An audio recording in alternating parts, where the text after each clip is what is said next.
Welcome back, welcome. It's the Going for the Gusto podcast. It's me, your boy. It's the Big Cheese Queso Casino, and we got Slick Rick, aka Boom Bam. But how you feeling, big dog? How you feeling? Hey man, it's a fine Saturday morning, man. Like, hey, we trying to get the day started right. You know what I'm saying? We got these good vibes going, man. Let's make it happen. Yes, sir. All right, y'all. We wasn't here last week for the college episode, but we here this week, and we back in full effect. All right, man. So we got a new subject. Who's cashing in and who's crashing out? So essentially, that's which team or player who's making the best of their opportunities, and who clearly isn't. Go ahead. What you got for me? Yeah, man. So I got the main team I want to talk about who's really cashing is Syracuse, man. Syracuse, they ranked 18, they undefeated, and they played Clemson today. Yeah. So that's gonna be a tall task. Clemson has been winning games in a old-fashioned, grinded-out win games type of way. So I'm real interested to see the way, because Syracuse be playing defense, man. Like them was can't play defense, especially in the ACC and a conference where they spread you out a little bit. They didn't really grind and pound so much. So they spread you out, and you got to have good corners and safeties when you spread you out, and you got to get after the quarterback. So I'm interested to see what DJ do today against Syracuse, but I like Syracuse. I think the main team, I've been talking about them all season. Nobody want to hear me. Ole Miss is still holding it down. Hey, I like it. They rank number 9. I like it. Yeah, they rank number 9, man. They holding it down. And as the season way on, everybody get to beating up on each other, right? We got to watch Ole Miss because, I think either next week or the week after, Tennessee played Georgia. So now one of the undefeateds got to fall. Yeah, they do. You see, and if Ole Miss stay undefeated, like they get to run into one of them teams either riding high because they won or catch them after a loss. And then now, the momentum swing can be real. So, Ole Miss is something that you definitely got to watch out for, man. So those are two teams I think are really, really cashing in right now. Like, they're making the best of their opportunities. Another one I mentioned is TCU. People count TCU out. In our conference is Texas and it's Oklahoma. But TCU riding under the radar, like we'll just keep winning games. Then y'all can be what y'all think y'all want to be. You know what I'm saying? So TCU, man, is a team I would say look out for. Also, the last one I wanna mention. And because I gotta bring up some not undefeated teams real quick. Utah. So Utah not undefeated, but they beat USC last week. Yeah, that's definitely that win. Yeah, that win changes the dynamic of college football over because now USC and Oregon both got one loss in their division. They on a collision course regardless. Yeah. Which I think USC should win that game, but Oregon now caught fire. They lost week 1. Obviously, they played Georgia, and they caught fire. They on a train. So Utah winning that game sets them up to try to reemerge as one of the teams that you shouldn't be sleeping on. So that's all I got for you right there. All right. So for cashing in, I got my boys, them dogs, Madison University. Hey man, they was ranked in the top 25 before they lost last week to Georgia Southern. So right now they 5-1. They got decent 3-star recruits coming in. They had visits last week. A couple more people committed. So I think they're making the most of their opportunity. They're getting their program underway as being a part of the FBS Division 1. They're new to the scene, so I think they're making a big splash, just like how Coastal made a big splash like a couple years ago.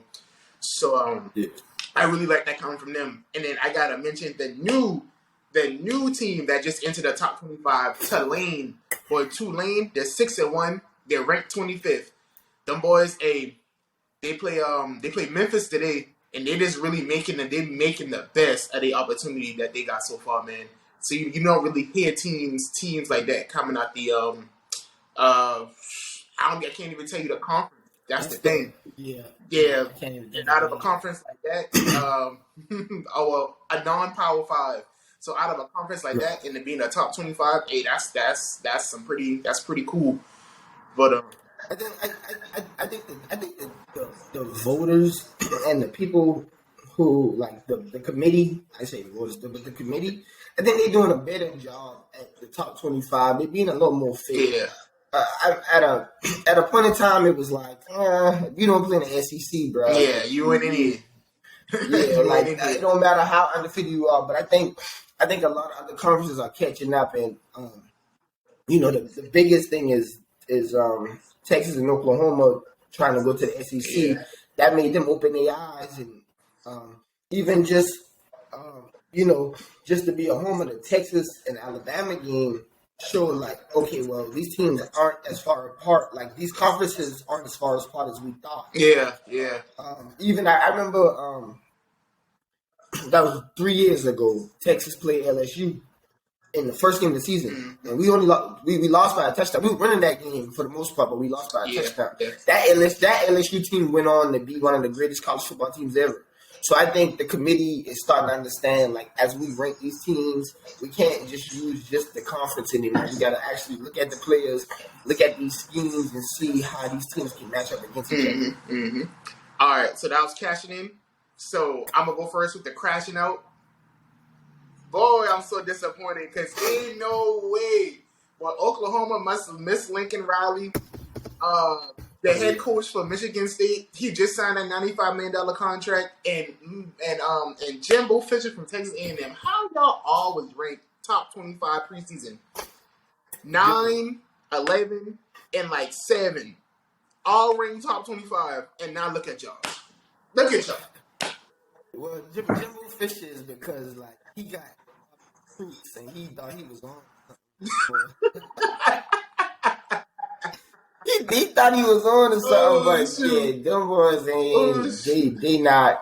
They were talking slick to Nick Saban all during the SEC media days, and now look what's going on. Nick saying, "Hey, I'm still straight. What about you? Cause you lost." You might. Hey, I ain't gonna lie now. I ain't gonna lie. Alabama might have to be a crashing out team too because they've been winning games, but they don't look like Alabama. No. They winning though, but they ain't winning like. How much they beat Texas by? By 1, 2, 3? They beat Texas by 1, and they should have lost because if they had called that safety, they were supposed to call, the game would have been over. And then they beat A&M on the field goal at the end of the game, right? It was a field goal. No, they beat A&M. They play A&M today. No, Bama. No, boy. Hold on, let me. Who A&M played in? Let me look. I'm about to tell you. Yeah, let me look it up. Let me look it up real quick. Bama played Mississippi State. Oh, yeah, I don't worry about that. I know Will Rogers might do something today. I know. Will Rogers might. Let me go back. Let me go back and find the game for you. He might do something today. Yeah, they beat up on Arkansas. Bama did a little bit, and then What week was that? It might have been week 3 then, I'm guessing. Cause I remember like getting like the notifications, and I was just like, ain't no way Alabama like that. I said, well, Texas like that? Well, I said, boy, Bijan must be running the ball in it, cause ain't no way, boy. No, Bijan been trying. Defense in that game, he tried, but yeah, and the defense that came to play too. So y'all still really impressive at the end of the day. But that was my crashing out. I had 3 preseason top 25. Now they outranked. They're not even in the top 8. I did some more research. They're not even in the top 50. Them boy like 60. They like 55, 61, 63. Like, yeah, they not went to hell.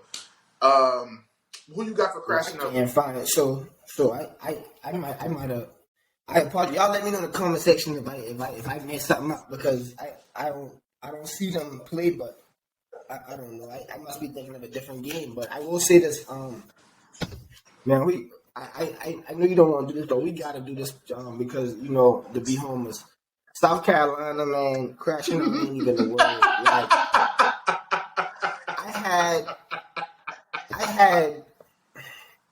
I had a certain amount of expectations. Oh, what you mean you? I'm not gonna say you had expectations. You? Me? I had expectations. What the hell? Bro, it's bad. It's bad. It's like he ain't. He's just not, and it's like now it looks like Lincoln Riley really made him who he was. Like he got the arm talent. He just don't. He can't figure anything else He out. don't got good decision making. He don't got good feel. He don't got good feel in the pocket. He's terrible in the pocket. He don't know how to get outside the pocket. He don't know how to improvise. What else you want me to say? It can go on and on and on. He just it's and the part that's bad about them as a team is that it's like his mess ups affect the team. Like it's like the air goes out the stadium when you throw a pick. Like what is happening? You know what I'm saying? Like even the team is like, bro, it's deflating. It deflates the team. So the only bright spot we got is Marshawn Lloyd. That's the only bright spot because ain't nobody else get the ball. Ooh, I mean, Spencer can't throw the ball, so who else getting the ball? Except for the wide receiver Wales. Except for Wales, ain't nobody else getting the ball. But he got one of those. He got one of those like he got one of those arms where like he's in a situation where it's like, do I trust my arm or is this just a bad decision? You know how some people got such a good arm. Yeah. Is it really a bad decision if I throw this type of arm? Yeah. You know, because he got the arm like he can sling. He don't hold the ball up enough in the pocket. That bothers me with every quarterback. Like I know this is the college edition, but I had to bring it up about Lamar Jackson too. Like I hate when you step up and you don't got the ball. You got the ball down. Like what are you doing, man? Like Spencer Rattler don't be having the ball. Like keep step up with the ball up here so it don't get knocked out your hand every time. The man be going to 5 points like Steven Garcia used to go. But Steven Garcia was good. But that's the difference. That's the only difference. Well, Garcia they had more of a team around him too. Though. Man, you supposed to be when you came out. You was the 5-star quarterback, the number 1 quarterback in the nation, and you're looking like this. Ain't no way. No wonder why he transferred. He need to go transfer somewhere else. Go play for James Madison or something. Well, he transferred because he lost his job, but I think he'll still enter the draft this year. Yeah, because the scouts probably say, he got the arm talent, he still got the coaching, he don't got the right coaching, yada yada yada yada. Right. But that man gonna ride the bench probably. He gonna probably be a back after his career. To be honest, I don't know, man. To be honest with you, with the arm talent, you find quarterbacks develop, man. You find like they send him to like the Giants, be like, oh, Brian Daboll is a quarterback guru. And they, dude, Josh Allen went from his first season where he was like 14 interceptions to throwing like 40 touchdowns now and 10 interceptions. Between Josh Allen and Spencer Rattler, Josh Allen back in high school, he wasn't afraid. You got Spencer Rattler scared to throw. Ain't no way you can't be a quarterback and you scared to throw. You a quarterback. That's what you do. You throw the ball. If it's a tight windows, throw the ball. Just don't have confidence and throw the ball. He's scared because of like all the interceptions, bro. Like they starting to add up in his mind. I guess it's like PTSD every time. Man, listen. All I can say is that on that, I agree with you. South Carolina crashing out. We 4-2, but I'm still surprised how we. No, the only reason why we 4-2 because Will Levis ain't played 2 weeks ago. That's the only reason why. But other than that. Right. I still think we crashing out because I forgot who we played today. Well, we might crash out tonight. Who else you got? So I gotta, like I said, I do wanna mention the Bama thing because I think, like you said, winning games don't necessarily mean you playing good football. Yeah. And I don't think they playing good football. Yeah. They look undisciplined. They got a lot of penalties. That's surprising if Nick Saban is your coach, right? They shouldn't be. I think they was the most penalized team last week. I think they was too. College football. Yeah. So, hey man, like, when you doing that, Tennessee put up 52 points. When you let a team put up 52, you probably ain't winning that game. And guess what happened? They ain't winning that game. Well, the thing about that game was they were in a position to win. They had a couple of bad calls that kind of changed the dynamic. But even when you do have the bad calls, you still gotta go out and play, and you ain't capitalize when you were supposed to capitalize. I know the refs was against you, But if you in there letting people get 5 touchdowns off of 6 receptions, I don't know what to tell you. You're calling your DBs suspect. I don't know. You tell me something. Your front 4 ain't doing what it's supposed to do, or your linebackers ain't getting to the quarterback. Something going on. Right. And it ain't been right. We do gotta talk about Notre Dame a little bit because they had high expectations at the beginning of the season too. Didn't we lose like 3 in a row at the beginning of the season? Yeah, it was bad, man. And the new coach they had, man, I liked the hire when they first had got him. I can't call his name right now, but I liked the hire. I was like, yo, he gonna do his thing. But we gotta remember, bro. We gotta remember now. Notre Dame is it ain't a normal college, right? It's like It was Catholic school. Catholic it's school. Like, so like it's like Bush of England down here. It's like they're Catholic school, but they public, and it's like either you a skeezer or you not. Like, what are you doing? And then it's like, so when the coach get there, it's like, how do I manage this atmosphere? You know, like he probably not used to just being around. Yeah. You know, you probably can't just run up in there and you know get buck on the players. I don't know what the environment is like, but they said that about Brian Kelly with the LSU. You hear them talking about that was an adjustment for him because he's coming from Notre Dame and going in. It's like, well, now you can't just say, man, you gotta practice at 4 o'clock. You gotta be like, why do you practice at 4 o'clock? Yeah. You know what I'm saying? Like, you know what I'm saying?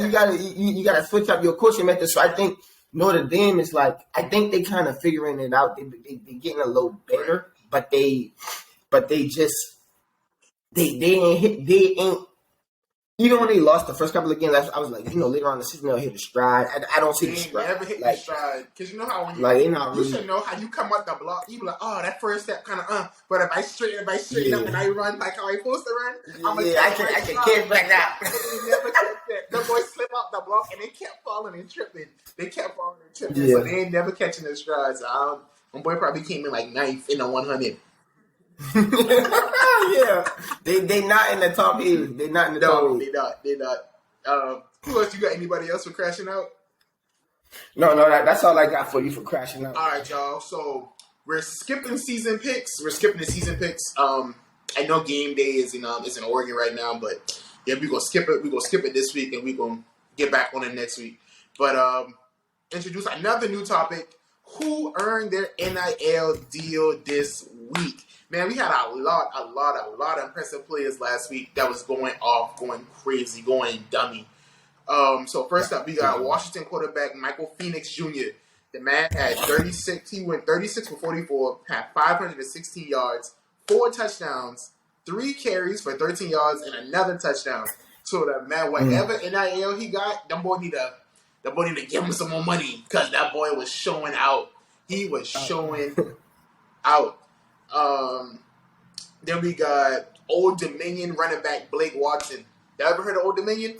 No? The Lions? Y'all never heard about the Lions? Well, he had 19 carries for 259 yards and 3 touchdowns against Coastal. I had watched that game on TV last week on ESPN, on the ESPN app. I had watched that one. And he looked like little Saquon Barkley. The boy just been breaking tackles left and right.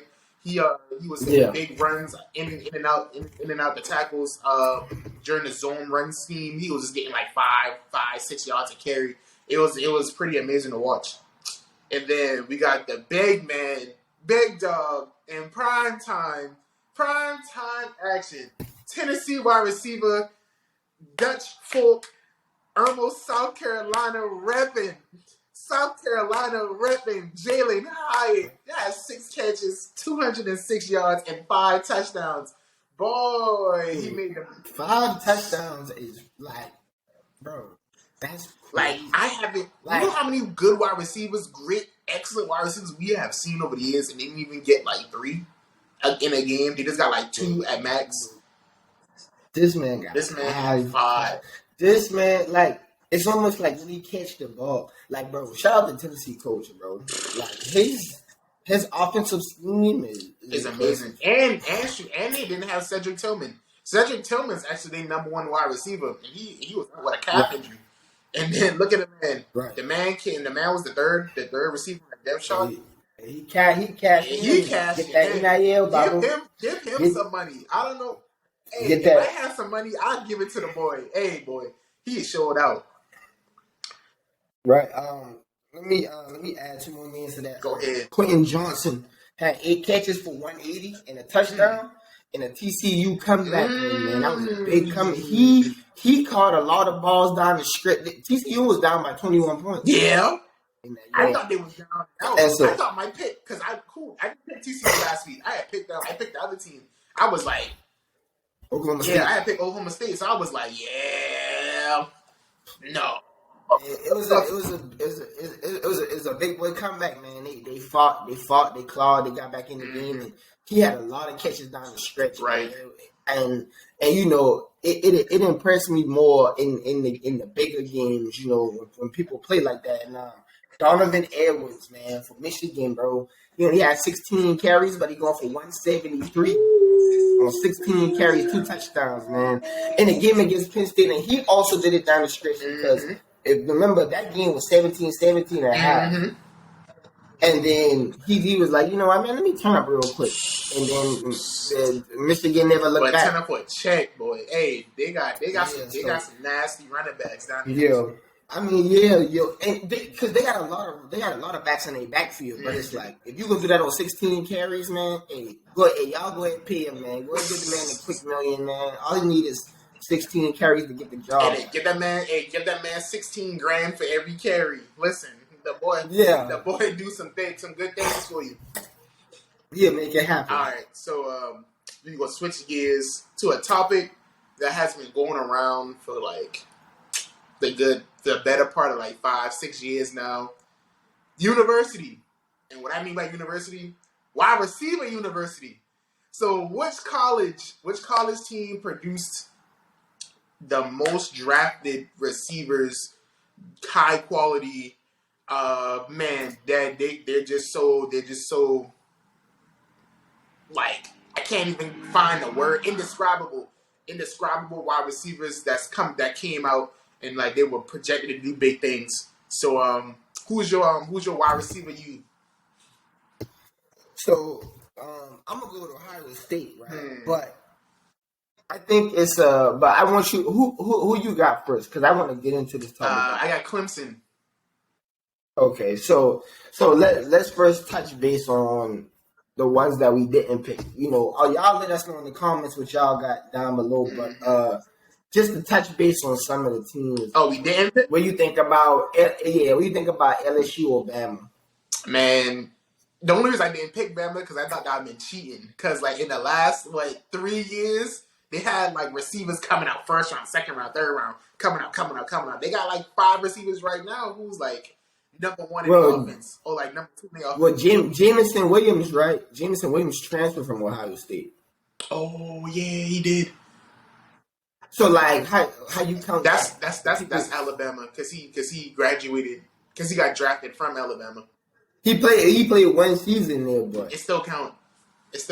Yeah. Okay. Because like when you get drafted, you'd be like Alabama wide receiver, Jameson Williams. Like that's what they call it. I think LSU has the most productive receivers when they got to the league. Because the 4 that come to mind is Jarvis, Odell, Justin, and Jamal. Yeah, them the first 4 names you could think of.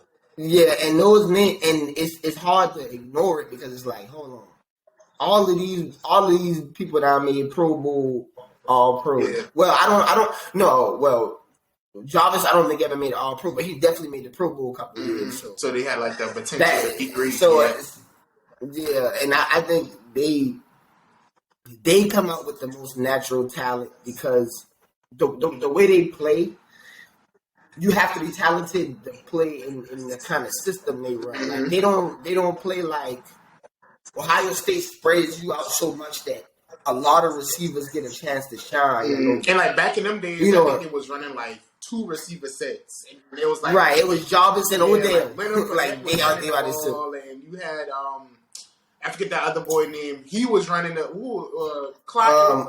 He was running the ball.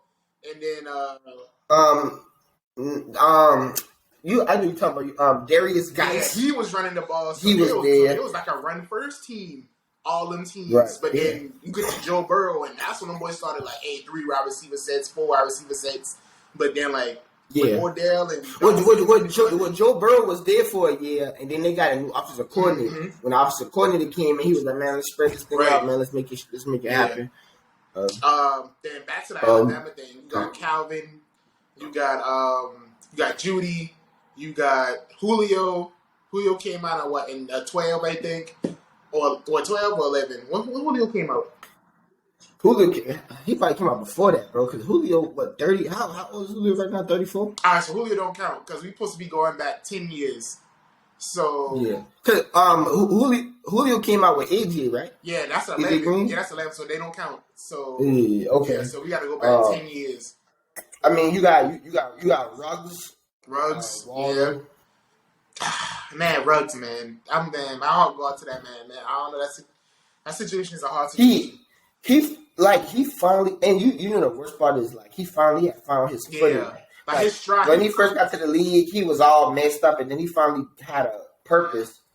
And then it's just like, dang, man, that sucks, man. Like, I hate to see that happen. What other universities that we didn't pick? So we Florida State. I said Florida State up there. People say Florida State. I mean, like, come on, man, Calvin. It was Calvin Benjamin. Who Calvin? Calvin. Oh, Kelvin Benjamin. It was like 4 other ones. It's like 4 or 5 other ones. What school Mike Evans come from? Mike who? Mike Evans. What school he came from? Mike Evans? Hold on, wait. I really want to know that. No, I got you. I'm gonna go right now. Let me see. Oh, he coming in now. Yeah, that's right. Okay. Okay. What other teams we missing? Hey, y'all in the comments, are we missing any other teams? Yeah, man. Yeah. Y'all let us know. But I'm gonna go to the one I did pick, Clemson. So the last 10 years, they had 10 receivers in the last 10 years, and it's highlighted by DeAndre Hopkins, Mike Williams, Hunter Renfrow, Sammy Watkins, Amari Rogers, Ray McLeod, and a couple of others. I was just like 6. I just got off the top of my head. But when you think of like prime time receiver, y'all what's buddy who played on Cincinnati? T. Higgins. There you go. So like when you think of like prime time receivers, like the most elite receivers like in the league, like in the NFL, you think of DeAndre like one of the first people think of. Oh, Hopkins. And guess where he from? Clemson, South Carolina. He went to Daniel. So like, man, been South Carolina homegrown. I'm trying not to be biased, but the man, because he's my favorite wide receiver. So I'm trying not to be biased, but like, man, the man is so amazing. I feel like you left some people out though, bro. Somebody else. It'll come to me. I'm trying to think. You left like 2 receivers out. I think who were pretty decent. They ain't end up being stars, but I'm pretty sure I did because when I was like going through, I was like, oh, that's 10 right there in the last 10 years. I didn't really like. I'm surprised I remember Ray McLeod for some reason. Right. It's more people. I need 6. So the other 4, I just can't remember right now. But shout out to them. But I think Clemson is like wide receiver university because they got somebody coming out like every year, every other year, or we don't count undrafted in this list. But they do got like a lot of good undrafted wide receivers that's like currently in the league, like not practice squad. Right. They own a 53-man roster. Hunter Renfrow got drafted with 6, right? 5 or 5th or 6th, something like that. Okay. But I got Clemson for me, man. So you go ahead. What you have? I forgot.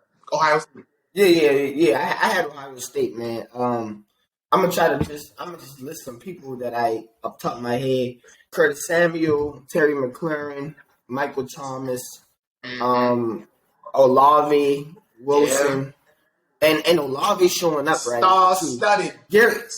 Yeah. Star-studded. Then you go back. I think Devin Smith was 2012. 13. I think he was him. Yeah. So he's somewhere in there. You got I don't even know if you count Terrell Pryor. He ended up playing receiver. What year was that? That was 2000. That was too early. That's 10. Yeah, that's too early. 2010. So he don't count. But that's just a couple of names just on top of my head, man. They had the highest ranked wide receiver this year coming into the season. Mm-hmm. Jackson, I will try to pronounce his name. Jackson Nixon Henigba. Enigma. Okay, cool. So I mean, Ohio State always got wide receivers, man. They spread the ball out. They find ways to get these guys open. Whether you want to call it the scheme or what it is, and they are, and it's a track meet down there. Man. Like, they all can in and out cuts, downfield, short field, intermediate. Them boys just be chopping it up. The more, man. Hey, don't forget, Marvin Harrison Jr. We're gonna be talking about him pretty soon too. We'll be talking about him pretty soon too. And then the other wide receiver, his last name starts with an E. I can't pronounce it, but it starts with an E because Jackson been hurt. So it's them two. It was that guy and Marvin Harrison Jr. So and and y'all let us know in the comments who we leaving off the list because Ohio State got a couple other people. Somebody that. Who came out after Michael Thomas? I gotta think about it. I was trying to say South Carolina so bad, but when I went through the list, no, it didn't work out. I said, dang, we only got like 4 in the last 10 years, like 4 that got drafted. Yeah, because it's just the last 10 years. Then when you start to look at it on a bigger scale, then it's well, for me, if you look at it on a bigger scale, it's still Ohio State, man. You got people like Chris Carter and stuff came out of there.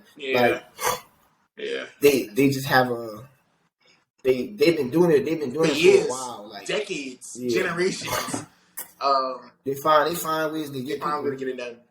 And you know what's crazy? I always used to think about is like how do the state teams get bigger than the actual teams? Like, why is Ohio State bigger? Why is Florida?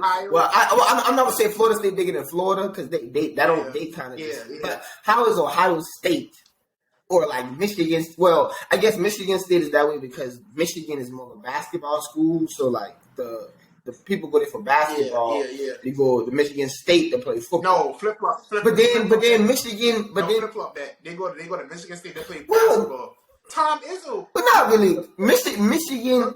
No, but Michigan got the Fab Five, and then it's like, and then they football team in the late '90s. Yeah, like in the '90s, they still was legit. You know what I'm saying? Shout out to Charles Woodson, man, only defensive player to win the Heisman. You know what I'm saying? So you gotta. I'm just thinking out loud, like all the schools that have like the state team is bigger than like the Tech. Team. The Tech team or something like that. Yeah, now I know. Now you're talking about it. And I was like, what are you talking about? Yeah, it's like how do you get to that point? Like imagine, bro. Imagine if like 15 years from now, bro, South Carolina State is bigger than South Carolina. You'd be like, what happened? Like, you know what I'm saying? That's mind blowing. Like, what? Because what happened? Like Ole Miss, Mississippi State, it's like them boy like neck and neck. And then you got like Texas Tech, Texas A&M, and you'd be like, well, I think Texas is. I think only Texas is that way because it's the biggest state in the country. So like they just got so much people. It's like pick your poison. It's a bunch. Was it Oregon? But TCU is Texas Christian. So it's like a thing school. Ain't nobody worry about no Texas Christian. Baby. TCU number one in the Big 12 right now. I mean, in the late, like right now, yeah, but back in LaDainian Tomlinson. No, but back in the G, all they had was LaDainian Tomlinson, and we didn't hear and Andy Dalton, and we didn't hear about them boys for years. But no, boy, they had because I remember because whenever Washington had drafted Josh Doxson, I can't remember who the quarterback was, but they only lost 2 games that season too. They had beat Texas that year too. I mean, Was Max the quarterback back then? Because I was a couple years ago now. Yeah, that was like 2016. I don't know. But yeah, mess up because everybody had earned an extra year. Right. But hey, y'all let us know in the comments, man, what y'all think about like how like whatever state you live in, wherever you are in the world, like how does the smaller school in your state become bigger than the main school? Because it definitely the school Ohio, the institution had to probably been made before Ohio State was made. So why people don't go to Ohio? But, yeah, it's just a question. But all right, y'all, we're gonna wrap up this show. Got one last remark. We going down to high school. Ethan Knox, running back from Oil City High School, Oil City, Pennsylvania.